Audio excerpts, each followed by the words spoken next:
Chairman Korangi town Mohammad Naeem Sheikh ने deputy commissioner Korangi Masood Bhutto की ज़ेर सदारत मुहर्रम उल हराम की आमद के सिलसिले में बुलाए गए इजलास में शिरकत की।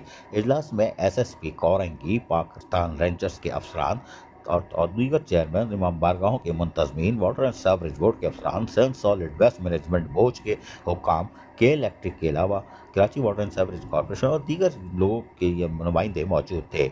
इमाम बारगाहों के मुंतजमीन ने मुहर्रम उल हराम की आमद के सिलसिले में मजालिस और जुलूस की गुज़रगाहों के मुतालिक दरपेश मसाइल पेश किए, जिसमें सिक्योरिटी, स्ट्रीट लाइट्स की तनसीब और मरम्मत, सफाई सुथराई, रोड की मरम्मत, प्रे मुहिम और दीगर गुजारिशात पेश की गई। हुकाम ने मुतल्लिका जिम्मेदारान से दरपेश मसाइल को हल करने के अहकाम जारी किए, जबकि कोरंगी टाउन के चेयरमैन मोहम्मद नईम शेख ने इजलास को बताया कि कोरंगी टाउन में कबल अज़ वक्त कामों का आगाज कर दिया गया है और तमाम तर काम मुशावरत के जरिए किया जा रहा है। अजीज आरिफ, KBS बल्दियाती न्यूज़, कराची। ऐसी ही खूबसूरत वीडियोस फ्यूचर में हासिल करने के लिए रेड बटन पर क्लिक करके और बेल आइकॉन को प्रेस करके हम सबके सब्सक्राइबर बनना मत भूलिए।